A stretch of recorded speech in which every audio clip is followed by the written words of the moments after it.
الله الرحمن الرحیم. قدرمن دوستان السلام علیکم و رحمت الله و برکاته. تیر ورځ موږ تاسو د مایکروسافت ورډ پروګرام تر ډیزاین ټیب پورې درس ویلی او نن به په لیوډ باندې خبرې کوو. په لیوډ کې لومړی هم پیج سټپ ده. زه به اوس لیکل وکړم.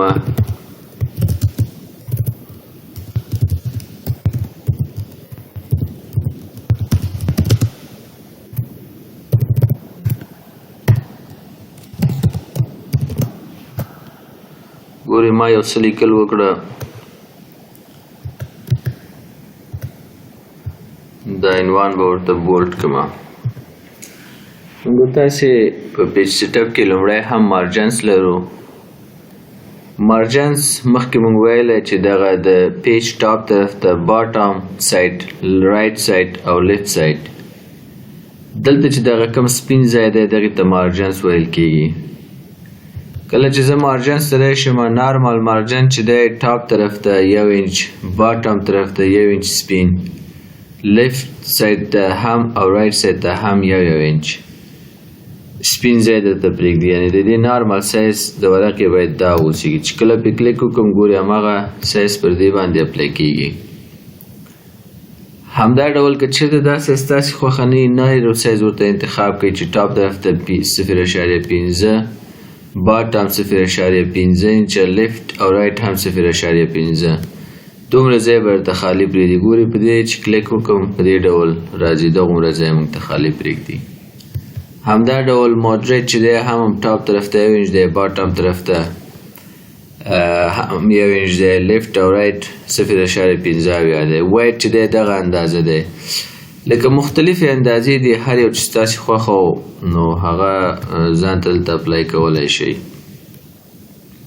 که چېرته دغه ستاسې خوښ نه شو، تاسې غواړئ چې په خپله خوښه اجسټمنټ وکړئ، نو تاسې دلته کسټم مارجن سره شئ چې پیج سټپ تاسې ته خلاص کړي. دلته تاسې په خپله خوښه ورکولی شئ چې ټاپ طرف ته زه وایم چې 0.5 او باټم هم زه وایم 0.5. دلته به دا ورته نارمل انتخاب کو. لیفت طرف ته وایم چې 0.5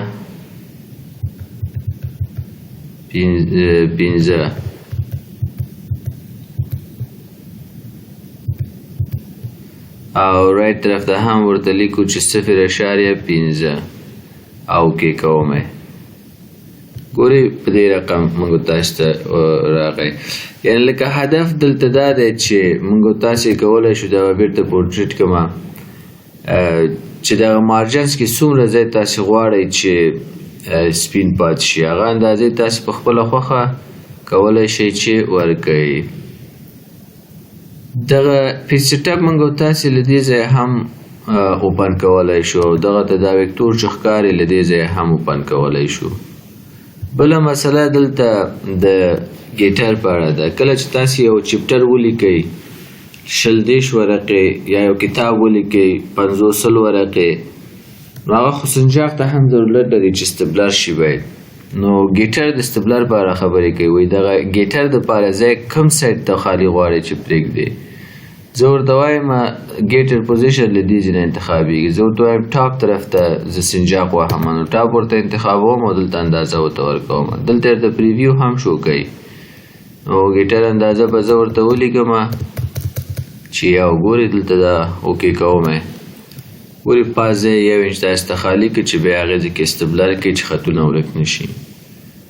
بیا پیج سیټ اپ ته راځم. زه ورته وایم یاره دا ګیټر پوزیشن چې دی ټاپ طرف ته نه، دغه لیفت طرف ته غواړم. دلته ګورې تاسو ته پریویو شو کوي. اوس یې اوکې کوم. ګورې لیفت طرف ته ځای موږ تاسو ته ډېر خالي شو. کولی شو چې خپل چپټر له دې ځایه سنجاق کو. که چېرته لیکنه فارسي یا پښتو وي نو بیا رایټ طرف ته سنجاق ځای ورته انتخاب کړئ.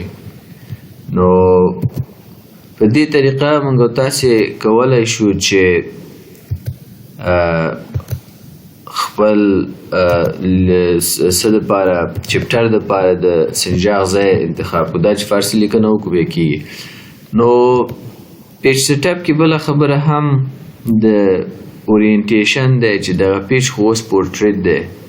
آیا تاسو غواړئ چې دا لینډسکیپ شي نو زه لینډسکیپ ورته انتخابوم او کې کوم ګوره لینډسکیپ شو ګیټر ځای موږ ته ورکړی هغه پکې راغی نو دا هم موږ سره د پیج خبره کوي زه به دغه ګیټر ورته بیرته صفر به یې کړم ورته او بیا به یې اوکې کړم یعنې چې هغه ګیټر لرې شي دغه پیج اورینټیشن موږ د دې ځای هم کولی شو پورټریټ دې پکار دی که لینډسکیپ دې پکار دی بله خبره په پیج سیټ اپ کې چې دا هغه د ملټیپل پیجز دی ګورئ اوس نارمل دی دا زما پیج نو ځینې وخت داسې ضرورت پیدا کیږي چې دغه یوه ورقه په منځ نیمایي کیږي معمولا په رسمیاتو کې یا په اداراتو کې چې دی کله هم چې مکتوب لیکل کیږي دوه نقله لیکل کیږي یا اصل چې دی هماغه مربوطه مرجع ته ځي او کاپي چې دی د ادارې سره پاتې کیږي نو هغې دپاره چې د ضرورت ده چې ورقه منځ کې نیمه شي همدغه یو A4 ورقه او یو موضوع ولیکل شي یعنې کاپي شي دوه ځایونو ته لکه په اصل یو موضوع لاندې خو په منځ کې ورقه سره تقسیمي بیا د یو خطکش په واسطه یې کوي قطع کوي او بیا کاپي ځان سره ساتي او هستې ارګنایزیشن ته لیږي دا کار موږ تاسې کولی شو د ملټیپل پیجز له طریقه وکړو ګورئ راشي ملټیپل پیجز 2 پیجز پر شیټ ورته انتخاب کوئ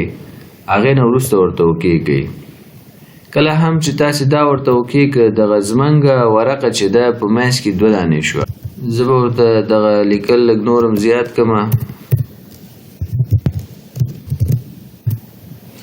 ګورئ دا یو A4 ورقه ده اما دوه برخې شوه پس هم یو موضوع لیکل کیږي او هماغه موضوع کاپي کیږي لاندې هم اچول کیږي او دلته به تاسې کولی شئ چې هغه عنوان ولیکئ ځای ورته لږ زیات پرېږدئ او دلته او دغه ځای کې لوګوګانې واچوئ او هماغه مکتوب سیستم ته یې برابر کړئ انشاءالله بیا زه پریکټیکل هم تاسې ته کار کوم نو دا هم د پیج سیټ اپ له لارې موږ دا خپل یو A4 ورقه په دوو برخو باندې تقسیم کړ که چېرته نارمل هم په کار وي نو نارمل ورته انتخاب کې وکړئ چې دا به بېرته یوه ورقه شي یعنې منځ کې چې کوم کټ موږ رامنځته کړی و هغه بېرته موږ له منځه یوړو بل په ملټیپل پیجز کې ګورئ میرر مارجنز دي تاسې به کله کتابونه لیدلي چې رایټ او لیفت طرف ته ورقه یو په دې منځ کې څومره چې خالي ځای دا د هغې په اړه خبرې کوي ګورئ دغه دا یوه ورقه ده دا بله ورقه ده دغه منځ کې دا خالي ځای مارجنز به یې څومره اندازه ولري نو تاسې ورته دا چې کله سلیکټ کوئ نو دلته بیا اندازه ورکولی شي پخوا هلته ټاپ باټم رایټ او لیفټ اوس ټاپ باټم انساید او آوټ ساید دی دا پیج به هم زه ورته لینډسکیپ کوم چې ښه ښکاره شي او زه وایم انساید ورته 1 انچ ځای سپین پرېږده مارجنز کې او آوټساید هم 1 انچ ګورئ نو دا بیا چې تاسې کله کتاب پرنټ کوئ او بیا به همدغومره ځای پکې وي لکه هغه د مارجن و اندازه دلته تاسې انساید آوټساید انتخابولی شئ ګورئ this point forward د دې څخه هدف څه شی ده زه دا ورقه پورټریټ انتخابوم او د هغې څخه وروسته راځم دغه ملټیپل پیجز نارمل انتخابوم او بیا اوکې کوم لکه دا ما سره یو ورقه شوه له دې نه لاندې ورقه چې زما په کار ده هغه لینډسکیپ په کار ده زه غواړم یو جدول پکې جوړ کړم نو دا کار داسې کولی شو چې راځو پیج سیټ اپ ته او د پیج سیټ اپ څخه وروسته زه ورته وایم دغه لینډسکیپ اخلم چې لینډسکیپ مې واخیسته اپلای this point forward ورته انتخابوم او اوکې کوم چې کله مې اوکې کړه لاندې ورقه به ما سره اوس لینډسکیپ راغلی نو زه اوس کولی شم چې خپل جدول انځر ته راشم ټیبل ته او فرض کړه دا زما جدول په کار و که زه کله کنټرول انټر کړم بله ورقه چې راځي هغه به بېرته پورټریټ وي ګوري بله ورقه بېرته پورټریټ ده دا خو هم لینډسکیپ راغی نو د دې طریقه داسې دی دا به کنټرول زیډ کو بله ورقه زما بېرته پورټریټ په کار ده نو بیا هماغه طریقه د لیوډ ته به راشئ او پیج سیټ اپ ته به راشئ او د هغې څخه وروسته به تاسې پورټریټ انتخاب کړئ او اپلای this point forward اوکې اوس ګورئ موږ سره بېرته پورټریټ ورقه راغی نو دا هم د پیج سیټ اپ له طریقه موږ تاسې کولی شو چې یو څو صفحې پورټریټ وي، بیا یو صفحه دوه صفحې لینډسکیپ وي او بیا پورټریټ وي. بله خبره دلته د پیپر ده. ګورئ موږ په مختلف پیپر سایز لرو. I4 دی، I3 دی، I5 دی، مختلف پیج سایز دی. زه به راشم دا به کلوز کړم او یو کنټرول سره به یو بلینک ډاکومنټ واخلم او دلته به یو څه لیکل زه وکړم. دا صفحه ما په دې وړو کې کړی چې دا ټول د صفحې پورې مربوط خبرې دي چې تاسو ته هغه فرق به معلوم شي. لیوډ ته راځم، بیا پیج سیټ اپ ته راځم. ګورئ دغه زما ورقه اوس I4 ده. زه غواړم چې I3 ورقې ته دا خپل ورقه چینج کړم. I3 ورته انتخابوم. ګورئ د I3 ورقې سایز چې دی ویډ یې 14.450 دی، هیډ یې 11.98 دی. همدا ډول که I4 سایز وګورئ، I4 11.98 انچه او 8.20 انچه دی سایز دی. لکه سایزونه ډېر فرق کوي. I3 ډېر لویه ورقه ده او ښار کې پیدا کېږي. I3 ورته انتخابوم او اوکې کوم یې. ګورئ دا ورقه اوس ما سره I3 شوه، لکه د I4 نه ډېر لویه ورقه شوه. زه یو څه لیکل دی کې کوم چې تاسو ته دا فرق زه عملاً وښیم. دا اوس د I3 ورقه ده موږ سره. کله هم چې زه وغواړم دغه د I3 ورقې دا انفارمیشن یا دغه ډیټا چې کوم ما پکې لیکلی دا I4 ته واړوم، نو دا به دوه درې ورقې ځای ونیسي، ځکه دا خو I3 ورقه ډېر لویه ورقه ده. نو زه پیج سیټ اپ ته راځم، زه ورته وایم داسې یو کار وکړه چې د کوم I3 ورقه کې چې معلومات دي دا I4 ته واړوه او هغې نه وروسته اوکې کوم. ګورئ هماغه د I3 یوه ورقه چې دی د I4 په دوه ورقو کې ولیکل شو، یعنې دوه ورقو کې ځای شو. یعنې I3 ورقه چې ده لویه ورقه ده.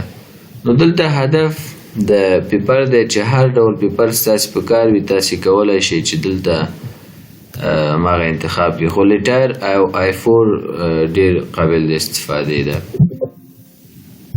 او بل هم اپلای ټو دا هم پخوانی خبره ده. لکه یو ورقه د I4 اخیستی او دوم ورقه I3 اخلی، د سپایډ فارورډ ورته انتخاب کوه او دا کار کولی شي.